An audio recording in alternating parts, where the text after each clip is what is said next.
Us getting acknowledgement from somebody we admire has always been a human trait. And I think texting and replying, there's a level of even more oomph. I mean, people go crazy and are excited when somebody likes their post. When they get a DM, it's all time. When you get a text, it's all time, at least in the current state. You got your perspective. I just want to be happy. Don't you want to be happy? Welcome to C2, this first virtual iteration of C2. I'm a Montrealer.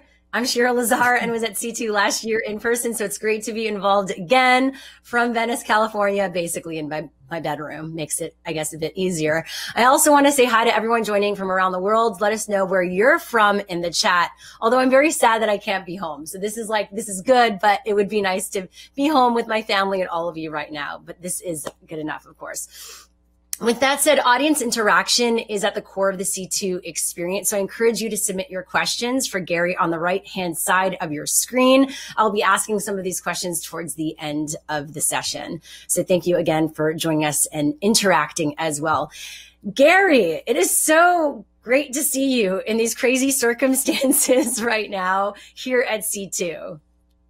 It's great to see you, Shira. Thank you so much to everybody at C2. I am also pretty devastated. C2 has always fallen in that first weekend in May, which has always been my mom's birthday weekend, and my mom is my mom and my hero, so I never travel on that weekend. So for about 7 or 8 years, I've dreamed of doing C2 when it first kind of hit my radar about a decade ago. Have been invited in the past, was devastated that I could never really make it logistically work. So under these wild circumstances, I'm glad to be here, but I'm hurting a little bit because some of the restaurant, I grew up in the wine business, and the restaurant and wine scene in Montreal is something I admire very much. So I too wish I was there. Exactly. Well, we'll have to have a drink in person, hopefully at a certain point soon. But I just want to ask you this because I'm asking a lot of people this when I interview them right now. How are you doing? I'm doing well. The reality is, and it's really fun to do this with you, Shira, because we've known each other a long, long time and have been through this journey together. I think you know me, which is, I'm a simple dude in a lot of ways. I'm very out there, but I'm quite small and private in my actual real life. And what I mean by that is, as long as the 15 people I love the most in the world, and then call it the next 100 or so closest friends in the world.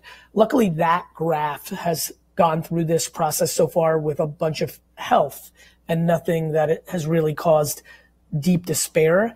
And my business challenges, which have been substantial this year, are just not, even though I'm known to everybody in this audience, I'm sure the people that know me in this audience as an entrepreneur, and of course in public, that's what I talk about. It's a very distant second to how I live my life. And what I mean by that is business struggles are just so not important in a world where, millions of people have lost their life prematurely during this pandemic. And I think people going through war or tragedy, they become accustomed to their reality. I don't take it lightly that I've been able to navigate so far through this pandemic with the people I love the most being healthy. And so when you ask me how I'm doing great because that thing's in place. As far as business, and creativity and all the things we'll talk about here, there's plenty of challenges, but in a lot of ways, I like being an entrepreneur. And I think the wartime, the tough times of entrepreneurship for me in a little weird way are interesting. I enjoy the tough times, the 9/11s, the great recessions, the pandemic. From a business standpoint, obviously those are horrific things, but from a business standpoint, I'm up for the challenge, and I've been very focused to try to lead my organizations, and so that's what I'm focusing on, the optimism of it. Well, I appreciate that transparency because I think people see you and they see that the hustle and the wins, and it feels like a lot of success. And for you to share that, it's been challenging business wise and I've had some failures. Can you get into some of those, I guess, failures and the lessons you've learned from them or how you've navigated that? Our VaynerMedia is the company that most people know, if they even know me outside of, I always laugh when people are like, he's a motivational speaker. I'm like, man, I need to do a better job branding because Yeah. I spend 98% of my time running a 1,000-person global company. The lesson learned, I'll go backwards, is something I've always known, but it's always a great reminder, which is you are not in control. Vayner Productions, our production company, and Vayner Speakers, our speaking bureau, were incredibly in place to have tremendous years because of the work we did in 2019. Both have gone to zero, basically, because there's just no way to navigate this reality. So that's happened. That's been a challenge. It's tough to stand up businesses that are losing lots of money. It's not what you sign up for. VaynerMedia, the core business, had a lot of clients push out their payment terms, cancel business, go out of business. That led to the part that most breaks my heart, which is, 80 employees over a 4-month period had to be furloughed and let go. I know these people. I know that their mom is sick. I know that they've been here for 5 years. It's so lonely. And especially because I don't hide. So my company knows every decision goes through my desk. Everything that's a problem is my fault. Accountability is something that the world really doesn't like to do right now, but I think it is a liberator. And so when somebody reaches out, can I talk to you after they've been let go? They've been with you for 6.5 years, and that they know that you signed off on them being let go. That is as uncomfortable as it gets. I've learned, here's something that I think is going to really bring value to the audience, I hope, even if it's for one person. On stage, I am unbelievably candorous, right? Gary, I love your no bullshit style. In real life, and again, sure, it's fun to do this with you because you have you know me a little bit more than most people because we've spent time at South by and different things. I'm very soft as like a human, which means my greatest shortcoming as a professional has been candor, believe it or not, to my employees. And so through this period, I've leaned into candor, and it's helped me. And so I've learned the value of candor. I view candor now as kindness. I used to view candor as being mean. I really did. I didn't have a good relationship with candor. I looked at it as like hurting somebody's feelings, and I was so talented in business that I would be like, I'll put this on my back. But what I was doing was not communicating, building resentment, and then eventually firing, which caught people off guard and led to so I've learned candor during this time, or I've taken my candor game from a 2 to 6 during this period, which I really enjoy, and I'm aiming for 8 or 9. It seems like having uncomfortable conversations, and not just on stage and on social media, but like in person, which is actually more intimate and real, right? On stage, I'm talking to the world. I'm talking in the macro. Yeah. Why do I like Q&A? And please, everybody who's watching, get very detailed with any of the questions you have. In Q&A, in real life, you go micro, you go detailed. And so on stage, when I'm telling you, hey, the world, don't worry about your parents' opinion, that's right to lead to happiness and lack of resentment, but in real life, when Ricky loves his parents, it gets much harder. It's easier said than done. I love this. And this is like the personal growth, Gary, that I love to see. But a lot of people here, obviously, marketing and in media. And I think there's a lot of, now we're all entrepreneurs in a way. Even if we work with a big company, you could say the division can be like a startup. You probably see so much and get pitched so much. How do you know when something is worth taking on or moving into as an industry or a project? Like, what's your filter, including right now? My filter is really my personal opinion based on data or intuition around actual consumer behavior. I think my career has gone really well because I don't overcomplicate things. Do people use this? How do people like it? Do I understand how it can grow? And so Facebook, Twitter, Tumblr, Venmo, those investments were really thoughtful, and I did quite well. And that was around the time we'd started to know each other in those early mid-2000s, South by era. those were common sense investments by me. I knew that they were good platforms. I knew people were using them. I could see where this was going. The mobile device was something I bet on, so it made sense. The thing I learned after I made those good investments, the next tier of bad investments, the theses were right, but the entrepreneurs weren't strong. What was different about 2003, 4, 5, 6 was a Kevin Rose, a Travis, a Mark Zuckerberg, you know, a Tara Hunt. These people were actually entrepreneurs, and technology had come. As entrepreneurship exploded and money started coming in, you had a lot of people that were executives or worse, nightlife promoters, you know, kind of just like coming in and thinking they could build billion-dollar tech companies. And where I got caught was I liked the thesis, but I misunderstood. I would look through the lens of if I ran the company. And there were great companies and even good entrepreneurs, Gawala, Highlight, some of these things that, you know, really were great. What the miss was the entrepreneur's ability, even if they were strong in the case of those two companies, to really navigate the business to be a business. And so I learned a lot in that era. So today what I look at is the jockey and the horse. Do I like the horse, the app, the idea, the business? Do I like the thesis of, do I believe that people are going to eat healthier and those foods are going to do well? Yes. But I'm spending a lot more time looking at the jockey. Is this just a great, you know, student that went to McGill or Harvard or Brown and just has a great resume, but are they actually an entrepreneur? Do they have patience? Are they just good at raising capital, or are they good at leading men and women? You know, is she capable of pivoting when it doesn't work? Rachel Tipograph, you know, at Micmac is investment I'm involved in for everybody in e-commerce. You should check out Micmac.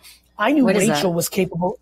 It's an e-commerce platform for omni-channel brands. If you sell on Target and Walmart and your own DTC and on Instagram, it's a SaaS business that really makes that effective. I knew that she would pivot, and she started as a QVC of mobile, and now she's a SaaS product that is enabling the biggest brands in the world to win on e-commerce. That's a big pivot. I saw that in her eyes. That's what I'm looking for, the jockey and the horse. I love that. How do you come into an already inundated space and make a mark, or do you? And this is could go for entrepreneurship or brands that say like, you outperform, you know, absolutely, right? You know, like going into the car industry is hard, but if Tesla makes a better product and navigates better, it can win. I actually, you know, what's really funny that you said that? I've been thinking a lot about search engines lately. I have this weird, almost like out of body feeling that Google could be disrupted. Well, they have an antitrust issue right now. So fair enough. And to be honest with you, I'm undereducated on that, and wasn't the premise. The premise was, I know, you know, that it just has been the leader for a long time, right? You know, like Apple with the mobile, like why can't BMW or Tesla or Instagram come out with a hardware phone?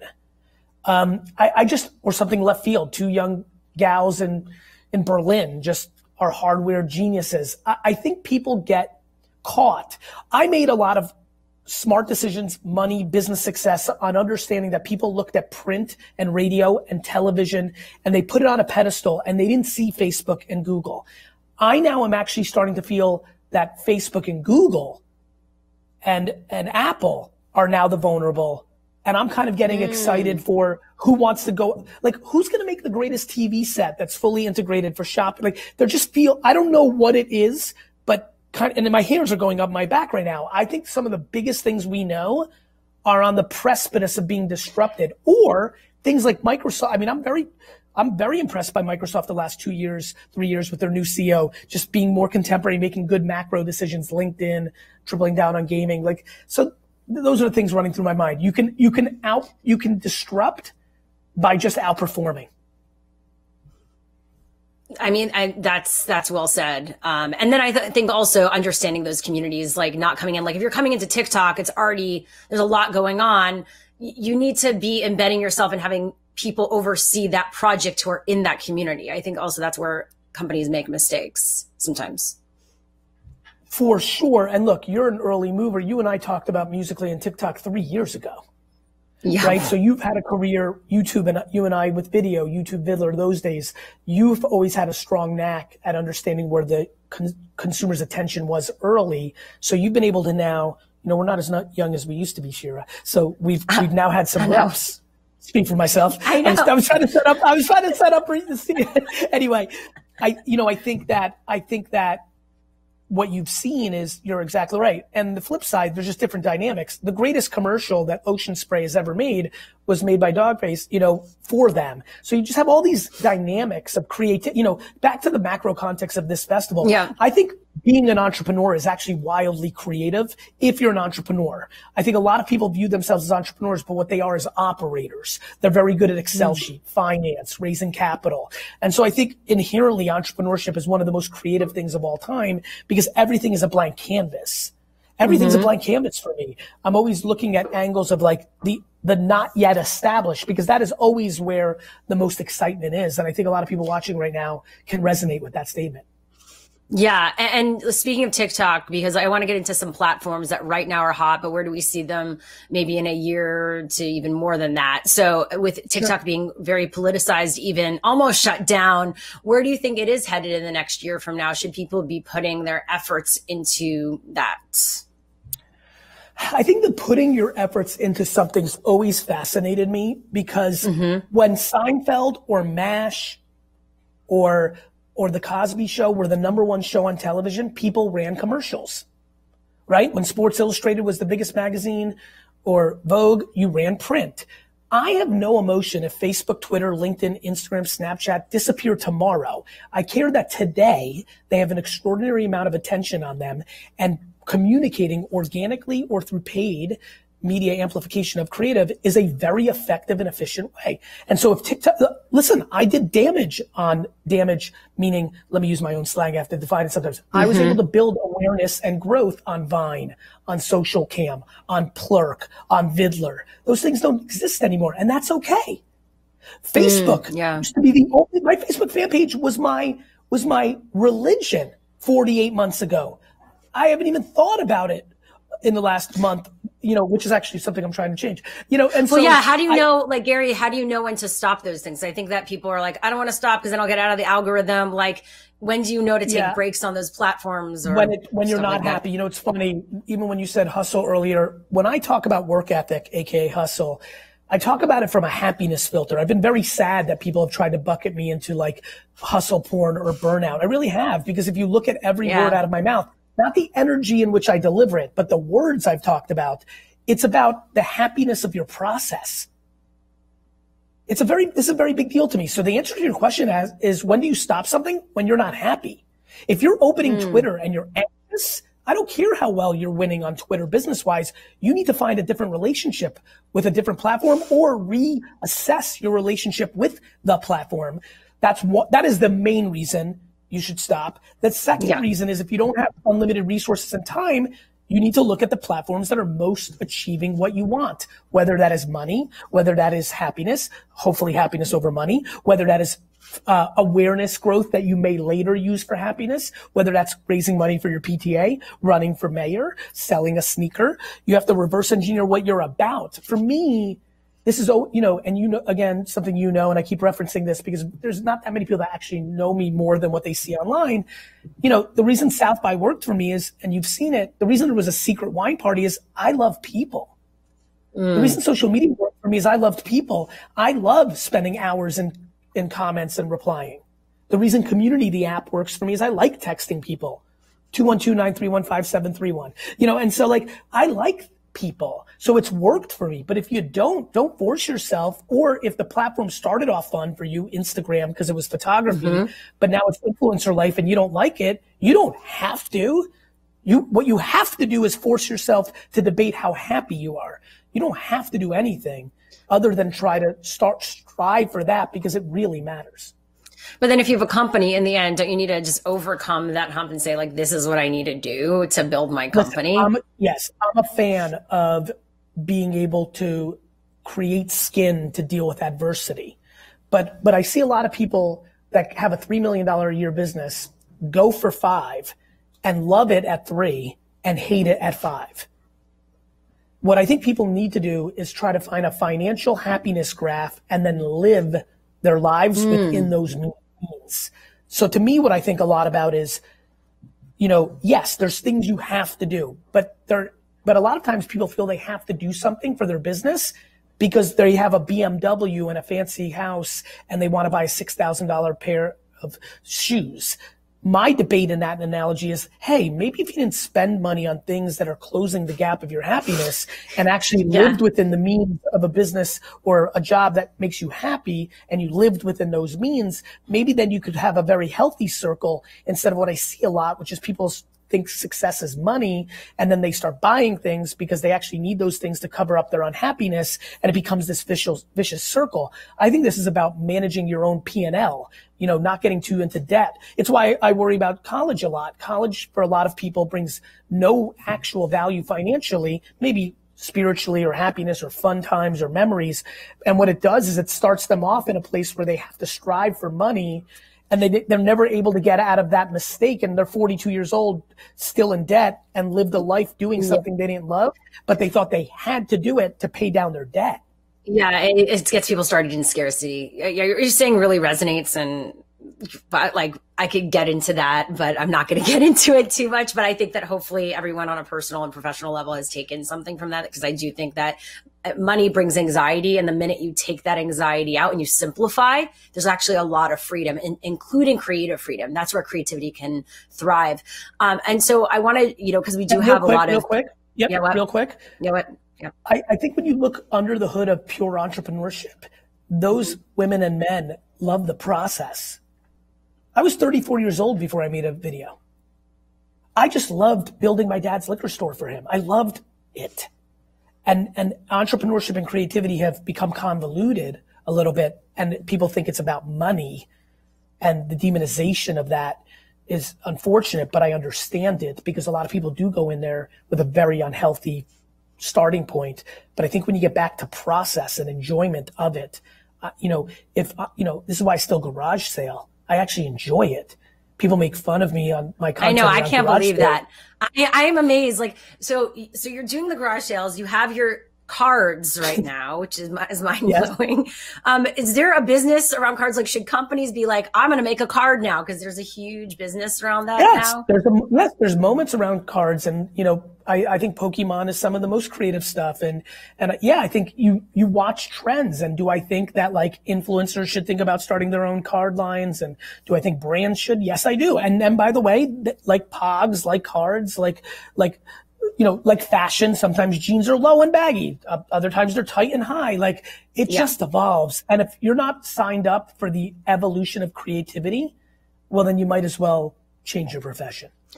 So what platforms should people be looking at right now, and then, you know, looking out to for the next year or so, or 2 years, to start like investing in, or, you know, putting their time into that? Or trends that if there's platforms that come up. Yeah. I think I've become more thoughtful in this answer. I'm pretty excited about answering this, because I think I have a nice way to break it down. I want to break it down into organic and paid. When I hear what platforms should people be paying attention to, I used to answer blindly, and I didn't I didn't answer blindly. I gave the current state, but I didn't break down this point, and I think this will help a lot of people. If you're talking about organic, not running social media ads to achieve whatever you want, then you got to talk TikTok and LinkedIn, because those are the two platforms where you can get organic reach. Every person here with no audience can go make a video, a picture, a written word, post it on those platforms, and start building audience, because there's still not enough content to fill the pipes of the consumption. If you're talking ads, now you talk Instagram, Snapchat, YouTube pre-roll. Facebook's a monster, especially if you're targeting 45 to 90-year-olds. Instagram stories and Instagram 90-year-olds. Well, sure, there's a lot of businesses to sell to 90-year-olds. Oh my God, are 90-year-olds even on Facebook? 90-year-olds dominate Facebook.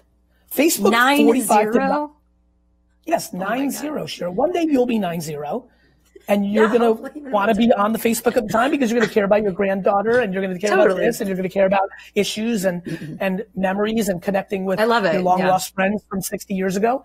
So anyway, nonetheless, it's an organic and paid split. Organic, for everybody out there with not the means to run media, it's TikTok and LinkedIn. Media, it's really heavy. Facebook, Instagram. TikTok itself also has a great ad product. LinkedIn does as well, actually, if you're trying to sell B2B. But YouTube pre-roll, then the chasm opens up, because then they all become underpriced if you really know how to media plan inside of them. Because right now, the biggest companies in the world still don't spend enough on social media platform marketing, which means the ads are underpriced in comparison to programmatic digital or print or radio or television.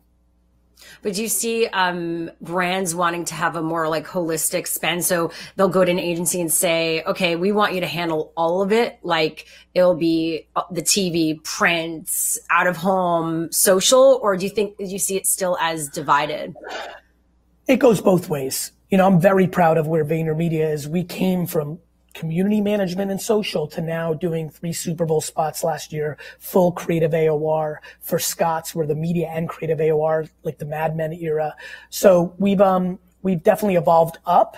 And I think that some of the great iconic creative shops are in need of coming down, because when they think of social, creative, and media as an afterthought, a nice to have, or that silly little thing that's not as important as this creative thing up here, it's going to make them quite vulnerable in the next decade.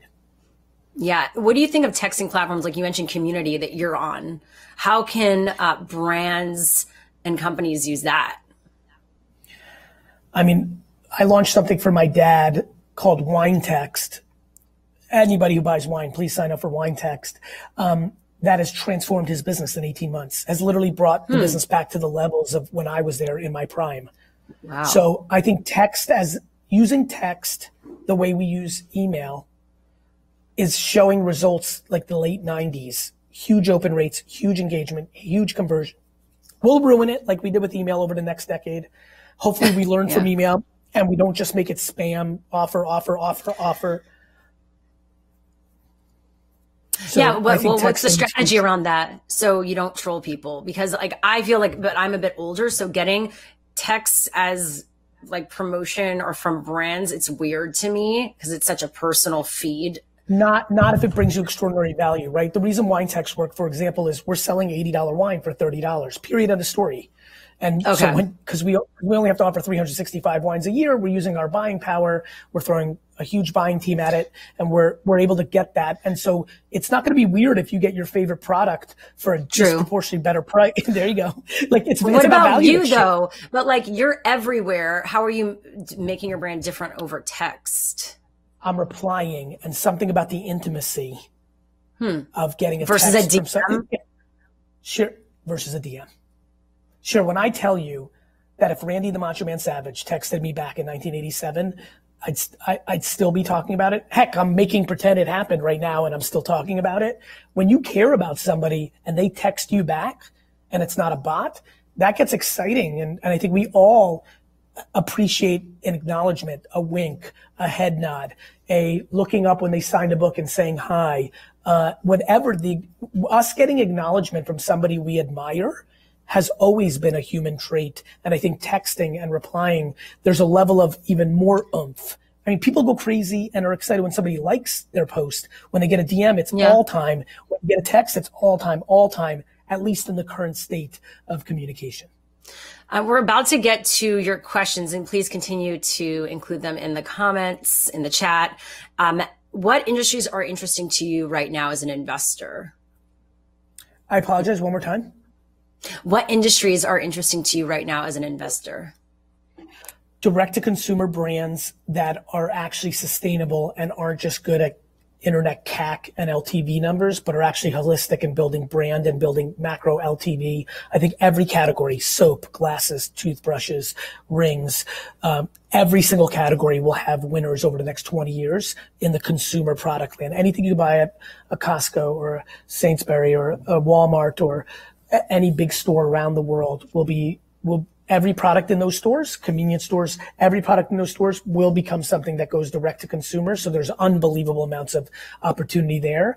I think the other thing that really is interesting to me is voice. I'm very high on voice AI, Alexa, Google Home, Apple Home, but I think those things are going to play out over the next decade. So that's a little early, but I'm watching it very carefully because I think humans, the reason I bet on this was because people don't like friction. The reason I'm going to bet on voice is people don't like friction. Hey, Alexa, send me a pizza. That's fast. That's fast. And that will be real life. Somebody's going to play that out. It may not be the way we see it now. It might come through a phone. It might be clothes that has a loop. It might be a hat. It might be glasses. It might be the paint that is smart paint in your home. I don't know who wins the voice game, but I know the voice game will be won because it's faster than grabbing your phone and doing it on your phone. And speed always wins. Yeah. And you said it's too early, so I'm going to wait and see. At what point then do you come take me when something hits, it's the same, I watched Friendster and MySpace, and then it was like, wait a minute, this is happening with Facebook. That's when I hit social media. 2 years ago, I went to Amazon's Techstars incubator around building apps on Alexa, meeting people, talking about it in public. I say it here. 3 people email me, Gary@VaynerMedia.com. Hey, I heard you say this at C2. I'm doing this. Take the meeting, meet the kid, meet the person, meet the OG, then be educated, then hit when I feel it's time. So it seems, can it be ever tiring? Like, do you ever get tired? How much sleep do you get? And we're going to get to the questions. I just wanted to ask this because I just want to understand how your morning routine, like, what do you do? I slept 2 days ago. I slept 10 hours. Last night I slept 8 hours. I've always slept 6 or 7, except for extreme traveling, which was occasional. Again, this is where you realize the world is a headline reading society, not an actual article reading society. People would hear one quote from one keynote and make an assumption. When I am fueled by gratitude and happiness, which gives me high energy when I'm awake. I like to be efficient when I'm awake, but I've long said weekends I'm checked out, 7 weeks of vacation. I sleep plenty. It's just that I think that I'm very high energy when I'm awake because I'm happy, because I love it. But then how do you get everything done? Like, do you ever get overwhelmed and stressed? Like, is there ever a stressed out, anxious Garyvee? Like, and how do you deal with those moments? Or depressed even? The only time I'm stressed out, depressed, anxious businessman Garyvee is when people aren't treating each other well in my organization. It kills me. Culture. That stresses the shit out of me. I got a text last night around a brush up of 2 employees at 10:50, and it took me 10 minutes to be, that upsets me. Getting a text that says XYZ client fired us for $1 million doesn't even register. Getting a text, we didn't win the business, doesn't the money part, fuck the money part. The happiness part. It was the same reason I was bad at candor. I don't like negativity. So I wasn't able to lead with candor. I don't like negativity around people. So when they're fighting with each other, I get upset. That's why I spend so much time on HR. I'm doing what I'm good at and what I love. There's people that don't get anxious when they ski, when they garden. There's people who don't get anxious and aren't upset and never burn out from playing tennis or golf. My love is my work. As a kid, I shoveled snow. I washed cars. I had, lemonade stands. I did baseball cards. This is the thing that people haven't connected yet. There's a group of us who just love the process of doing business. It's not about the money. It's about the game, the way people look at gardening and skiing and swimming and. Yeah. It's your flow. That's what you're saying. It's like where you find your flow. Yeah. I'll give you an example. My mother's flow is being a mother. My sister was anxious being a mother because her flow was also working, but she thought you had to stay home like my mom. Once my sister created balance between now she's a real estate agent and a mother, she's in her flow. So for my mom, being a mom 24/7 was sheer happiness, no exhaustion. For my sister, because it wasn't purity, an hour of laundry was devastating. For a lot of people that work, it's not their flow, so it's terrible. For me, it's my flow. So as we enter this, I think this new time where mental health is is in the focus, right? Everyone's working from home. There's a lot of burnout happening. How do you make sure that employees feel like they're seen and heard, and you create a good corporate culture where wellness is integrated? Is that possible? By seeing them and hearing them. We reinforce our unlimited vacation policy.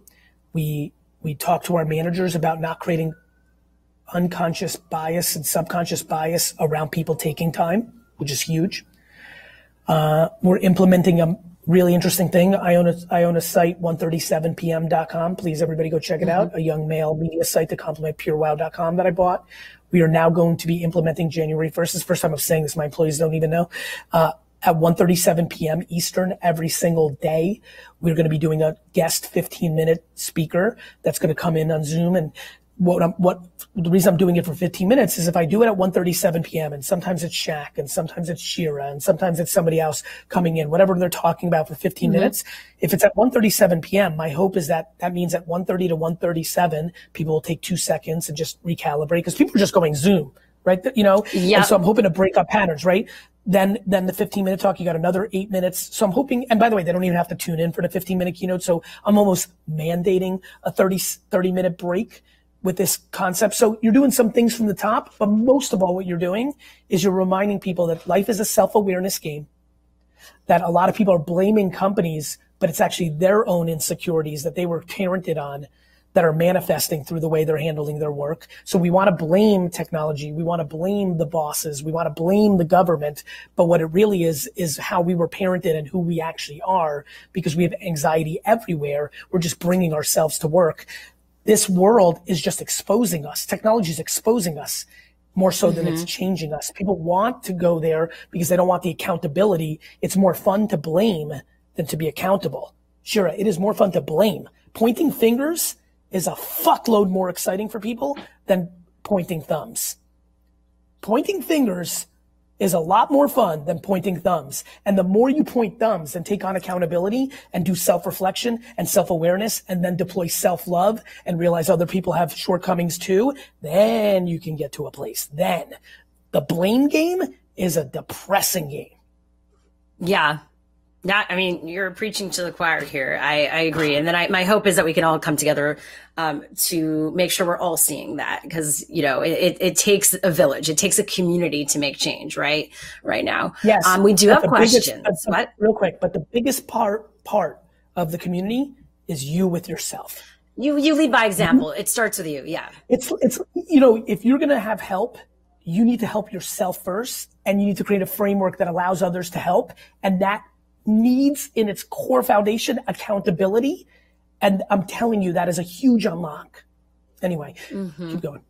I want to know where you discovered all this stuff. If you did it in therapy or through your own work or what happened. I think my mom parented me in a way. I think being an immigrant and not having much, my circumstance created it. I think therapy and just thoughtfulness. I'm an observer by nature, which has made me good in what I do, but that also allows me to observe bigger things. I think caring about it, again, I think when people realize that it's not about the money, it's not about the accolades. When I do this keynote, as incredibly humbling as it is to be a keynote here and do this fireside, I'm coming into this with the mindset of say one thing that starts the process for one person to get to a better, happier place. When that's your KPI, everything changes. Okay, well, speaking of which, we do have a lot of questions. I want to get to them because we don't have a lot of time. We could continue talking about this forever. I love it.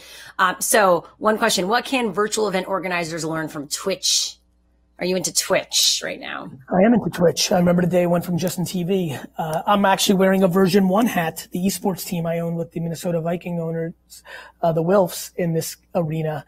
What they can learn is that iconic pillars of culture can pop up at any time. Let me remind people that hip hop is a modern day phenomenon. Esports, UFC, mixed martial arts. These are 3 major things in our system. Influencers on social media. All 4 of the things I just mentioned, non-existent 40 years ago. Didn't exist. So the biggest thing you can learn from Twitch, its success, and people being into esports is in the rest of our lives, there will be many things that come along that right this second do not exist and become an entertainment, an escapism, a framework that impacts billions. I love that. Do you think virtual events are just going to grow right now, or are we going to get sick of them? I think virtual events are going to evolve. in a great way. I think there's going to be mixed. I think real life events with virtual elements are so cool. Imagine a week's worth of virtual events leading up to the weekend that the real thing happens. Imagine being at the real thing and there's virtual ones going on at the same time. I think virtual events themselves in a halo are going to incorporate people more. Like, for example, I wish I could see 75 people's faces, even if they were small boxes right now on the right side. The chat stream, for me, that's good because I'm chaos improv. For other people, that would distract them, but give me the option. So I think there's going to be innovation. Yeah. Chaos improv. That's a new one I haven't heard before. So this one, how do you see business marketing strategy change in this pandemic climate? Also, do you predict a major shift to cater to the new generation? How? Well, I think the shift to the new generation is happening. Therefore, the world's being forced into this, not the other way around. The OGs have not been able to convince people to watch more television and read more newspapers and listen to more radio. They would have chosen to. They've had to adapt to podcasting, social, mobile. Yeah. All right. We have someone, I keep thinking there's going to be a name, but it's all anonymous. What do you do in your company to move people away from blame to accountability? And you talked about it, but like when you see someone doing that, what do you actually say to them? Like, how do you manage that? We historically managed with sunshine and honey and deliciousness. Hey, Shira. Hey, listen, sometimes in meetings, when you start talking over Carol, who's on her first day, you're really creating a fear-based, hey, just can you give it some thought? And I would do that 4 times. What I'm trying to become now is do that the first time, but the second time saying, look, Shira, you are politically undermining people in rooms. You are making people feel insecure. And you're hurting the culture, and the company now has to overthink how to manage you in meetings versus actually work on the work. So to be very frank with you, this is a warning. And if the behavior continues, you're not going to be here. And by the way, I love you. Like, you've done a great job to get to this point, and you were a great executor. But now as a manager, you have some shortcomings. And I think it's around insecurity. How do I make you feel safer? But you cannot make people feel this way. So that's the evolution. Hey, looks like you've practiced that. I love that.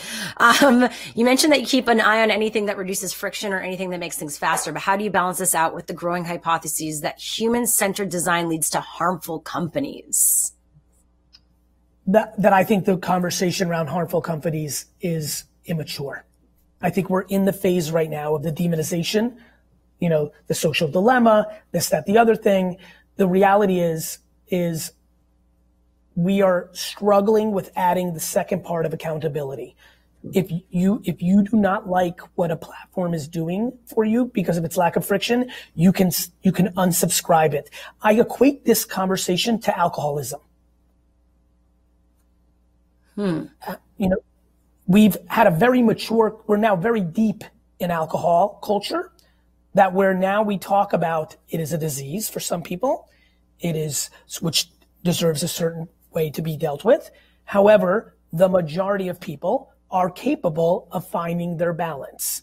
Everybody here, if they're so unhappy and insecure, can delete Instagram off their phone. When I was growing up, magazines were bad guys and girls because they were showing Kate Moss at 85 pounds and every girl was throwing up in their bathroom to look like it, right?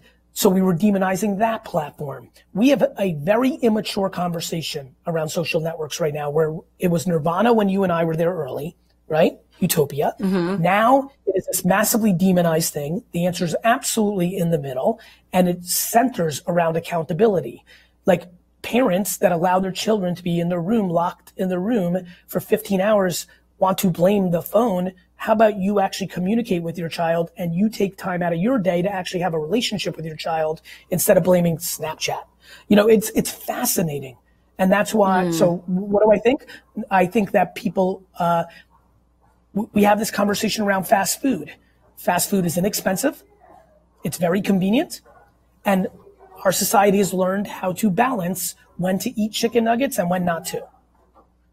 And so this notion that woe is me, this machine, these evil people behind this algorithm are ruining society, these platforms are exposing us. They're not changing us to the degree that people want. People just don't like what they see when we get unveiled. True. And I think the more we've even held fast food companies accountable, they've even decided to step up, because if you don't call people out, they could be like, you know how it works. It's like, I just can keep going. Yeah, but like, here's how they step up. They show you how many calories it is, which is amazing. And I'm excited about that. I'm thrilled for every social media post to say, be careful, don't use too much time. I'm thrilled if Apple wants to shut down my phone after 8 hours. Yeah. Except if I want to use it for 9 hours. What people right now are asking for is censorship. They don't realize it. Instead of accountability, they want government interference, or like for these companies to be held accountable. You want somebody to be held accountable? Start with your fucking self first. And what if you've done that and then it's still a shit show? Excuse my language. Then you go to the modern conversation. Thank God that therapy is not the stigma that it was 50 years ago. But meaning it's still a shit show outside of you, meaning the world around you. Like, I mean, it's always a shit show, Shira. Like, I was born in a communist country. Like this, this entitlement that the world should be like, there's always going to be stuff. We have to think about what we can do about things. You can control your household. Tobacco companies have huge warnings on them now. It's about education. Yeah. So what? Let's stop using our phones so we can just sit in front of the television. You need to be educating that taking a hike or meditating or drinking water, or the information's out there. The information's out there. You have to seek it. You have to want to change.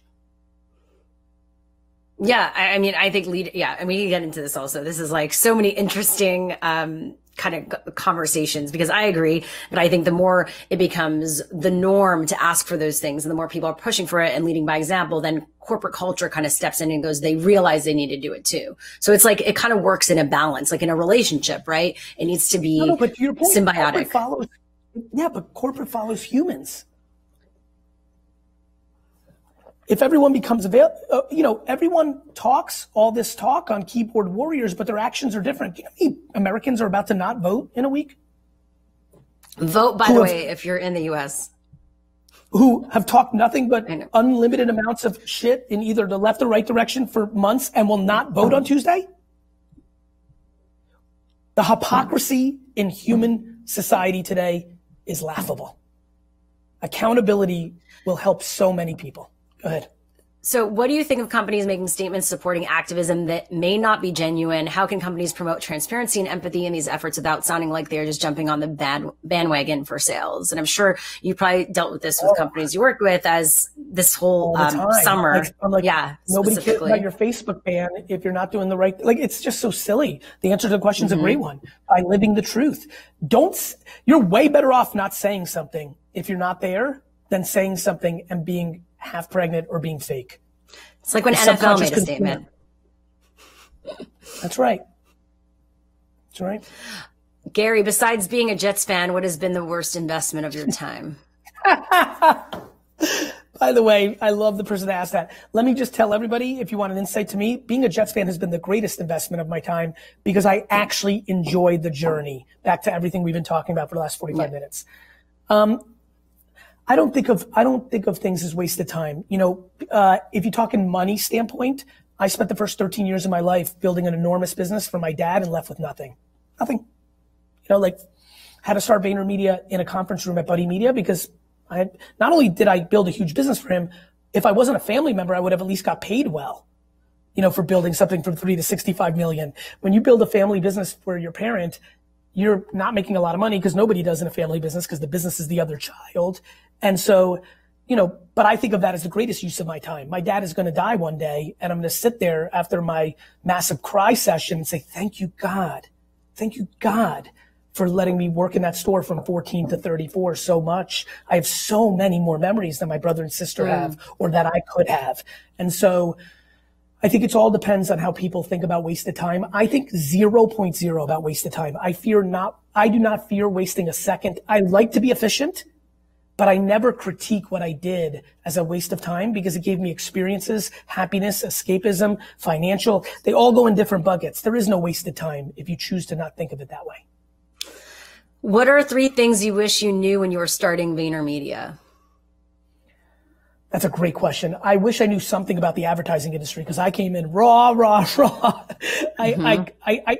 You know, it's funny. Let me answer this differently. Most of the things that I didn't know became my advantages when I started Vayner, because I did media and creative together, which is clearly the answer to the digital age. I hired non-agency people that didn't come with baggage. The things that I didn't realize was that people had disciplines like strategy, creative, account.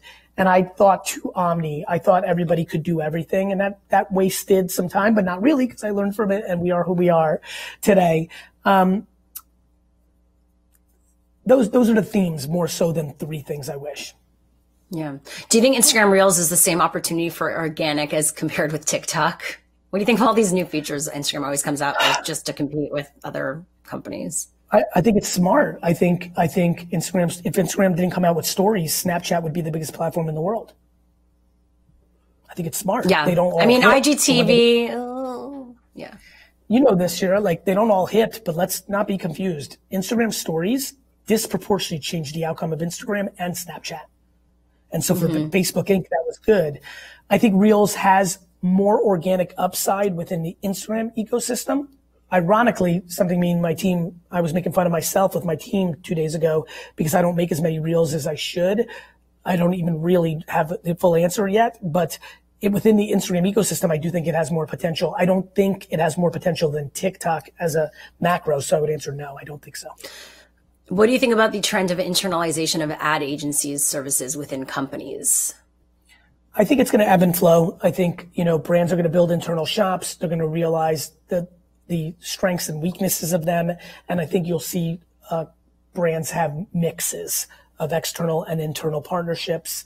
And so I think it will ebb and flow. I already have clients who've already shut down their internal shops. I have clients that are asking us to build their internal shops in conjunction with us having some fees. And I have some clients starting the process of building their own internal shops. And I expect that to always be a constant ebb and flow within every organization in perpetuity. Someone said, love the mission-driven DTC comment. What stage do you invest at? That's a great question. I go the gamut. I'll go A.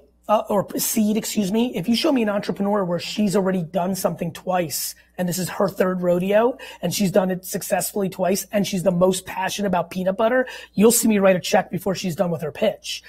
I'll also pass on things in Series B because I'm like, they're just running math arbitrage. They don't have the creative layer. They definitely aren't building brand. So I'm agnostic on when I'll come in.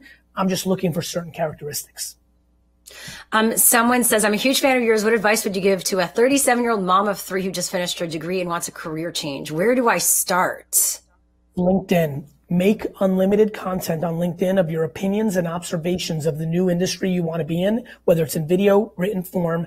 LinkedIn organic reach is working. You may say one thing that catches the eye of one recruiter or one executive and change the course of your life. This is back to 2007, 8, 9 social media when it was all utopia. One piece of content can change the course of your life. Please go on LinkedIn if you're trying to change your career and make your observation around the movie industry, around the ski industry. Scratch your own itch. What do you see wrong? Write a manifesto, make a video. One piece of LinkedIn content is all it takes for you to actually change your career at 37. How are you working with your company and other companies on equity and inclusion right now? Dictatorship. I used to hate creating status quotas. I thought that if you looked at the history of colleges and other institutions doing it, it left a lot to be left desired. However, we are mandating D&I in levels, in C-suite, and in bringing in consultants from C-suite to entry level, mandating a certain level of D&I because it was proven to me that the company, even with my intent, even with Claude Silver's intent, even with all the D&I leaders we had, we were unable to be phenomenal at it. We were in the 10 years, we were solid at it, sometimes remarkable, sometimes atrocious. And I need a steady flow, just like I need in finance to make sure that the P&L is balanced. I need a steady flow. And so I've been interviewing chief diversity officers who will have a very big remit and a very big seat at the table. And so it's been a really fun process, to be frank, going through the interview process, and I'm still in it as we speak. And while I've been doing that, I've been mandating a level of really on the women front, on the Latino front, on other parts, we were really in a phenomenal shape. We were not where we need to be on a Black front, and that's what we're addressing now. Yeah, I think that's really important in recognizing it. It goes to accountability. Yeah. Right? It goes to accountability. Like, I went on a Zoom in front of the whole company. I'm like, look, whether it's bad stacks in the cafeteria or it's not enough Black leaders, 100% of this is on me. Because I've empowered the people to take care of this. I made that choice. So I think it starts with accountability, and I think it starts with action. And so I'm excited about it. Like, Vayner speakers, Black diversity was through the roof. My investments are through the roof, but Vayner wasn't at enough of a right place. And I think there's some macro issues with advertising, but that's the excuse everyone uses. We're just hiring from outside of advertising if we have to, and that's what we're doing. That's awesome. As we wrap things up, is there anything else you want to share with everyone here at C2 today? Yes. Creative and media together to create insights is the missing element for so many of you. Please, my incredible art people, don't demonize math and analytics. Please, my incredibly smart math people, stop making fun of creative. Without the harmony of the two and without the humility of listening to the end consumer to then help you ideate above and beyond it, you will become a dinosaur. And when I think about this, the iconics, the people I put on huge pedestals, Sid Lee's, Wyden's, Chris, but there's so much incredible talent, but there's a need for contemporary humility and process for there to be prosperity over the next decade. And whether you're a brand, a DTC brand, an agency person, humility and curiosity need to become foundational in the creative process. Right now it's audacious, political, and there's a lot left to be desired. I would argue the creative agency landscape is the least creative industry I've come across in my 25 years, which is just devastating because the humans in it started off incredibly creative, but the machine sucked the creativity out of them. And the audacity of creative directors imposing their will on junior creatives, being the judge and the jury. There's just so many dynamics that could be better. They say things like good ideas can come from anywhere, but the process doesn't allow it. There's so much opportunity. Please, let's make the creative industry creative again. I love that. Well, Gary Vaynerchuk, thank you so much. It's been such a pleasure, an honor to speak to you here today on C2, and to everyone who watched from around the world. Thank you. We so appreciate you. Again, you know where to follow him at Garyvee. I'm at Cheryl Lazar. Yes, this has been awesome. So thank you so much. YouTube watcher, what's up? It's Garyvee. First of all, thank you so much. I hope you're doing super well during these times. I also want to ask you, please subscribe, because my commitment and exploration of YouTube is about to explode. Stories, polls, more content, more engagement, more surprise and delight. This is the time to subscribe. I hope you consider it, and I hope I see you soon.